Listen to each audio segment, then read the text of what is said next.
Good morning. Denmark just banned all drone flights after mysterious UAVs appeared near sensitive sites ahead of a major EU summit. I'm Remo, and this is the Daily Signal for September 30th, 2025. Truth. Unfiltered. Now. Here are the other top stories for September 30th, 2025. Netanyahu agrees to Trump's Gaza peace plan with Tony Blair as temporary governor, but Hamas hasn't responded. Afghanistan goes completely dark as Taliban cuts all internet access nationwide during morality crackdowns. Moldova's pro-EU party crushes pro-Russian groups, winning clear parliamentary majority in decisive election victory. Thousands flee Gaza City as Israeli forces make major territorial advances into densely populated areas. Trump forces Netanyahu to apologize to Qatar after Israel accidentally bombed the Gulf nation's capital. Lesotho's traditional shepherd music transforms into gang war soundtracks, reflecting the nation's violent struggles. Now let's dive into each story. Here's what has Copenhagen on edge. Multiple unidentified aerial vehicles have been spotted near Denmark's most sensitive government facilities over the past 48 hours. These aren't your typical commercial drones. The Danish government responded with an unprecedented move, banning all civilian drone flights nationwide. This comes just days before Denmark hosts a critical European Union summit where heads of state will discuss regional security. The timing is no coincidence. Intelligence officials suspect these UAVs are conducting surveillance ahead of the summit. The drones appeared near military installations, government buildings, and the venue where EU leaders will meet. Why this matters? This represents a new form of espionage or potential attack preparation. If foreign actors can penetrate Danish airspace this easily, what does that mean for summit security? The investigation continues, but EU officials are already reviewing security protocols for future meetings. Meanwhile, in Gaza, breaking overnight, President Donald Trump and Israeli Prime Minister Netanyahu announced they've agreed on a 20-point plan to end the Gaza war. The shocking detail: Trump himself would head a temporary governing board for Gaza, alongside former British PM Tony Blair. Here's what happened. The two leaders met privately and crafted what they're calling a comprehensive peace framework. The plan involves dismantling current Gaza leadership and establishing international oversight during a transition period.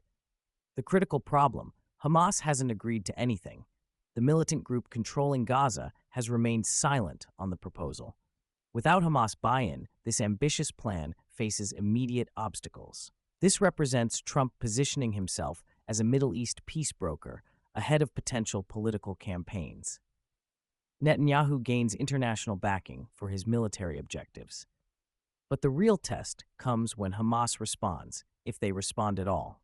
Speaking of Gaza developments, thousands of Palestinian civilians are fleeing Gaza City as Israeli defense forces make their deepest territorial advances yet into the urban center. The humanitarian crisis is escalating rapidly. The IDF push represents a significant escalation in ground operations. Military sources describe this as the most comprehensive advance into Gaza City since the conflict began. Civilians are caught in the middle, with families carrying whatever they can as they evacuate neighborhoods. Here's the devastating reality: evacuation routes are limited and dangerous. International aid organizations report they cannot safely reach displaced populations. Medical facilities in the evacuation zones are overwhelmed. The key detail you need to understand: this IDF advance coincides with the Trump-Netanyahu peace talks. Critics argue military pressure is being applied to force Hamas into negotiations. Supporters claim clearing territory is necessary for any future peace arrangement. This connects to our next story about diplomatic damage control. In an unprecedented diplomatic move, Netanyahu issued a formal apology to Qatar after Israeli forces accidentally bombed the Gulf nation's capital. The apology came at Trump's direct insistence. Here's what went wrong. During strikes targeting Hamas positions, Israeli missiles hit infrastructure in Qatar's capital, Doha. Qatar immediately protested through diplomatic channels, threatening to withdraw from regional peace efforts. Trump intervened personally, recognizing that Qatar's cooperation is essential for any Gaza peace plan. The Gulf nation hosts key Hamas leadership and serves as a crucial mediator in regional conflicts.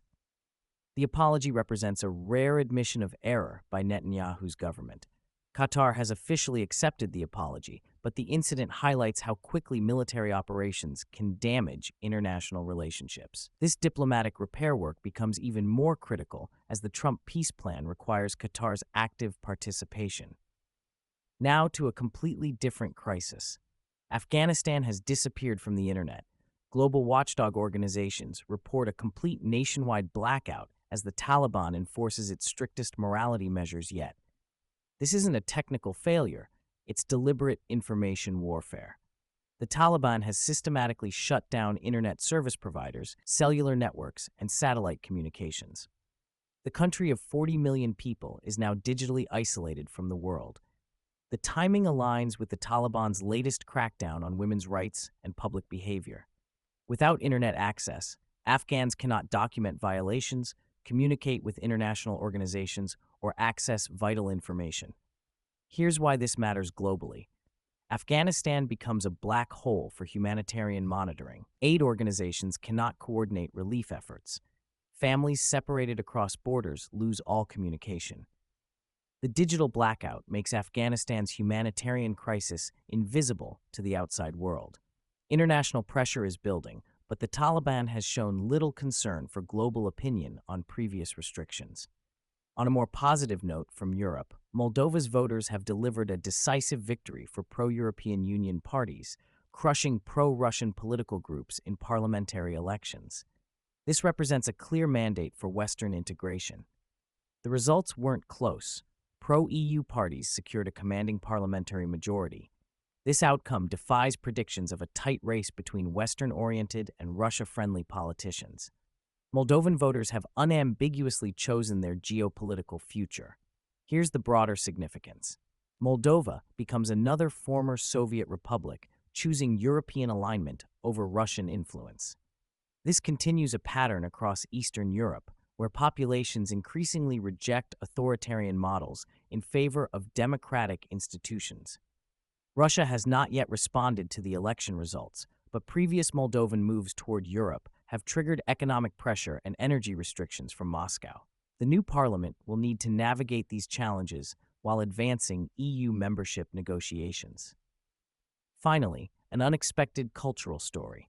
In Lesotho, traditional shepherd songs called Famo music have transformed into soundtracks for gang warfare.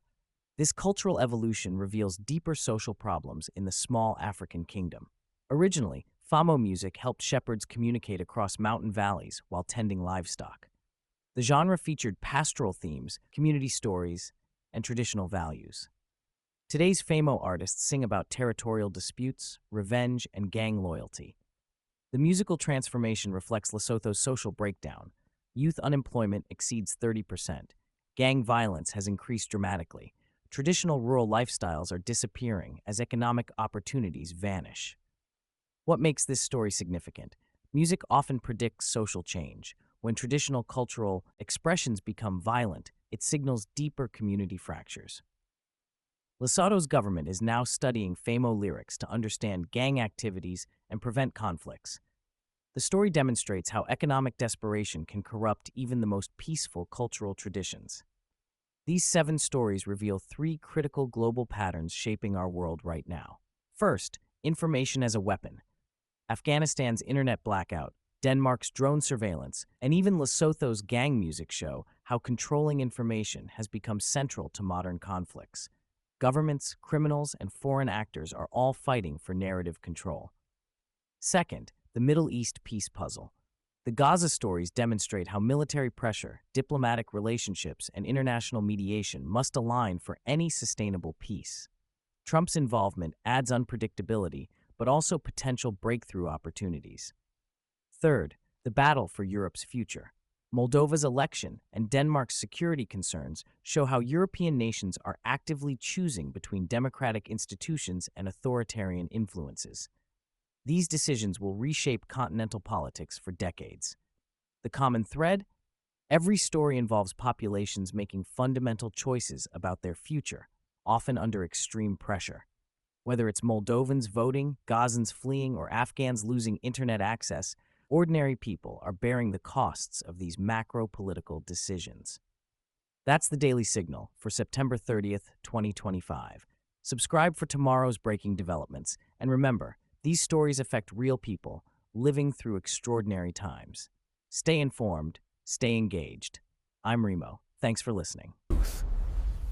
Unfiltered.